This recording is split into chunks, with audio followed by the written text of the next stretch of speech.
And within the first month that I was there, I knew there was something off about the Asia results. So I went to my boss and said, you know, this just doesn't add up.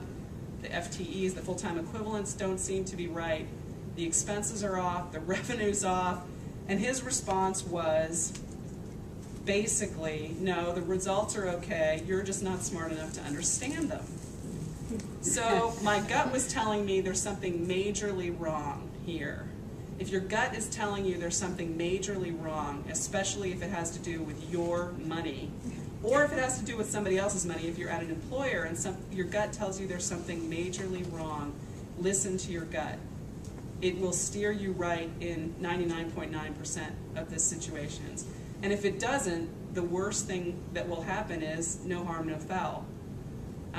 But I think it's really important to trust your instincts and to trust your gut. And again, in the Madoff situation, I'd be willing to bet that 99% of those investors, if they trusted their gut, at some point when they were invested with Madoff, there was something that, some little niggling feeling that there's something not right about this. And they would be in a much better position today if they had followed their gut.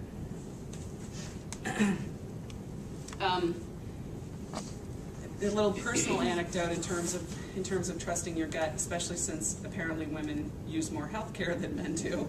After I had my first heart attack at 40, I was being treated by a male cardiologist, someone I'd been assigned to when I was in the hospital. And this was throughout the summer of 2003. And I was seeing a cardiologist every 2 weeks, but I wasn't feeling any better. And he just kept saying, it's going to take time, it's going to take time, it's going to take time. I had all the time in the world, but I really wanted to feel better. So finally, in late September, 4 months after I'd had this heart attack, I still wasn't feeling any better, and the cardiologist sort of threw up his hand and said, well, I don't really know what to do with you. The majority of my patients are geriatric and male, and clearly you're not geriatric and you're not male, and I don't really know what to do with you. So again, if I had trusted my gut early on that summer, I probably would have felt a lot better a lot sooner, but I didn't. So again, the bottom line for me here is trust your gut. Now, in terms of learning to love negotiating, how many people here feel like they're a competent negotiator? Ooh, that's good. That's very, very good. I'm impressed. That's good.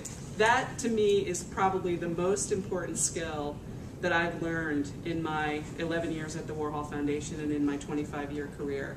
Because it can be, again, it can be negotiating a salary, it can be negotiating a lease, it can be negotiating personally a house purchase, a car purchase. It can mean the difference between you know, a 1% raise and a 5% raise. It can mean the difference between a 7% mortgage and a 4.5% mortgage. That's real money. So the more you learn to love negotiating, the better off you're going to be. And again, that's not just personally, it's professionally as well. In terms of negotiating, I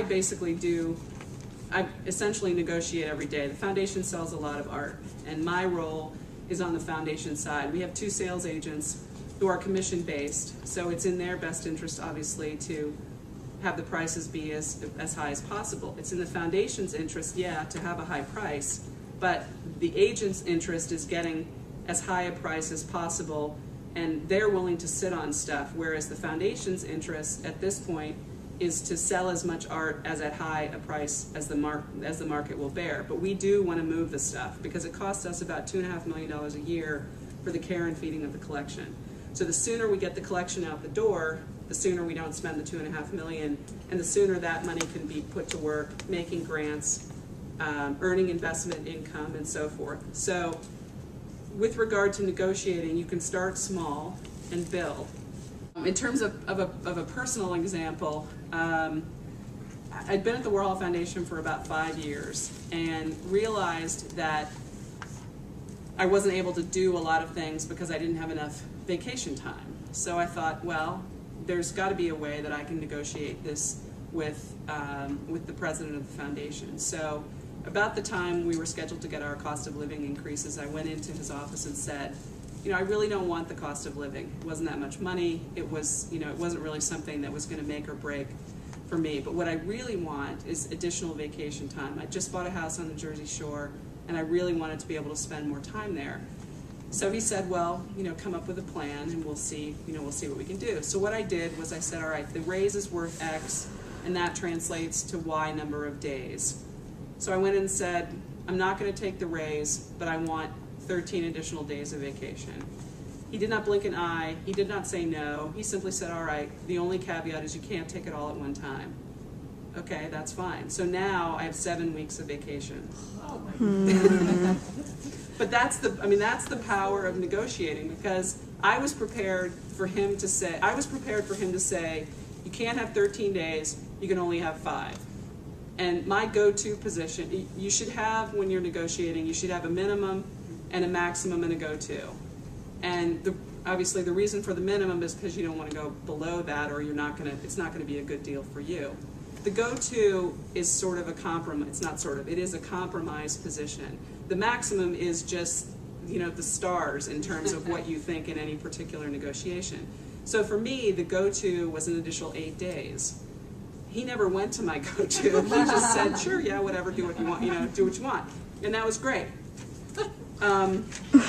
Okay, in terms of the fun part of finance, it's something that you do every day. You negotiate every day. You pay bills at least once a month, probably a couple of times a month. If you're online paying bills, maybe you're paying bills every day. It's really a part of your everyday life. It becomes a part of the fabric of your everyday life, and you really need to get comfortable with it. For me, the best way to get comfortable with something is for it to be fun. So how do you make finance fun? Well, at the Warhol Foundation, we get to give away stuff, and that makes things really fun. We decided that we would launch something called the Photographic Legacy Program. And what that involved was giving away more than 28,000 Warhol photographs to college and university art museums across the country. So ding, ding, ding, Mount Holyoke College. Wonder why I picked that one. So I knew, obviously, that this program was going on, and we started to get applications in, and Mount Holyoke was not among those applications, even though they'd gotten a letter. So I called Marianne Dozema at the Art Museum and said, what gives? Mount Holyoke should be part of this. And she said, yeah, it's on my desk. I said, well, take it off your desk and send it back.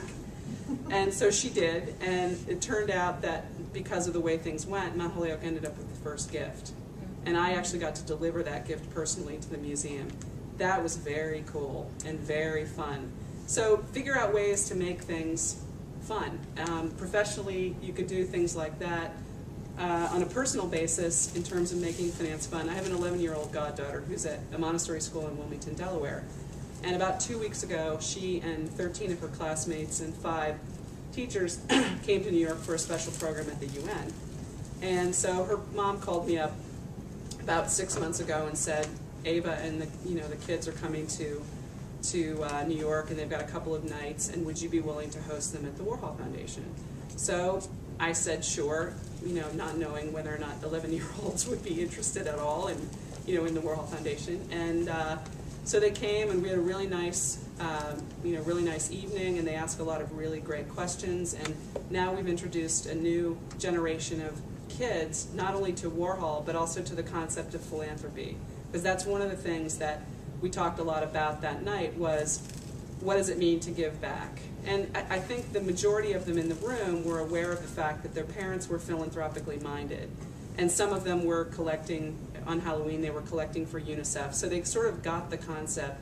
But I think the fact that, this guy way back when he wrote his will in the early 70s, the fact that he had enough forethought to think, well, I don't have, he didn't have a spouse or a significant other, he didn't have any children, and he made 3 bequests, one to a business manager and one each to his 2 brothers, but he didn't really have anybody else to whom he wanted to leave the bulk of his estate.